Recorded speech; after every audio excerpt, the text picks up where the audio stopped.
স্ক্রিনে ছবি দেখতে পারতাছি, এটা আপনার ছবি? জি ভাইয়া, হ্যাঁ এটা আমার ছবি। আচ্ছা, কি করেন আপনি? ভাইয়া, আমি টেইলার্সের দোকানে কাজ করি। আচ্ছা আচ্ছা। তো টেলার্সের দোকানে কাজ করেন কি শখে করেন নাকি আপনি সংসার চালানোর জন্য করেন? ভাইয়া, শখের ঠেলায় তো আর করি না। এখানে হচ্ছে আমার বাবা মা কেউ নাই, ছোটবেলায় তারা মারা গেছে আমি যখন অনেক ছোট ছিলাম।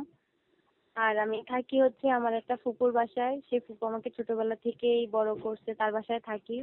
তো সে অনেক মারধর করে, অনেক অত্যাচার করে, পড়াশোনাও বেশি করতে পারি নাই। ক্লাস 5 পর্যন্ত পড়াশোনা করছি, তার বেশি আর পড়াশোনা করতে পারি নাই, ঠিক আছে। এখন আমিও চাই যে আমার জীবনে ভালো একটা মানুষ আসুক, যে আমার পাশে থাকবে, সারা জীবন আমার খেয়াল রাখবে, কিংবা একে অপরের প্রতি বিশ্বাস থাকবে, সেরকম একটা মানুষ। আচ্ছা, যাতে আমার কোনো ছোট থেকে তো আপনাকে কেউ খেয়াল রাখে নাই, বাবা মা নাই, ঠিক না? হ্যাঁ, তো খালার কাছে বড় হয়েছেন এই তো। হ্যাঁ, সে আবার অনেক মারধর করে ভাইয়া, টাকা পয়সার জন্য অনেক অত্যাচার করে, কাজ না করলে মারধর করে, অসুস্থ থাকলেও আমার কাজে যাওয়া লাগে। খুবই খারাপ কথা।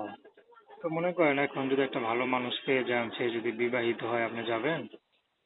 এখন ভাইয়া বিবাহিত হইলে যাব না কেন, অবশ্যই যাব। কারণ সে তার প্রথম পক্ষের স্ত্রীকে তো আলাদা রাখবে, আমারে আলাদা রাখবে। আর সে তো চাইবে না যে তার সঙ্গে আমার সঙ্গে দেখা হোক, কিংবা তার সঙ্গে আমার সঙ্গে কখনো ঝামেলা হোক, সেটা তো সে কখনোই চাইবে না। যদি কখনো সে কারো তাকে আলাদা হ্যাঁ, রাখে, হ্যাঁ। আমাকে আলাদা রাখে, তাইলে আলহামদুলিল্লাহ, আমি তাকে বিয়ে করতেও রাজি আছি। কখনো কারো সাথে প্রেম ভালোবাসা করছিলেন? না ভাইয়া, সেটা কখনোই হয় নাই। কারণ আজকালকার নাম কি সমাজে বললেন? মানুষ একটা এতিম মেয়েকে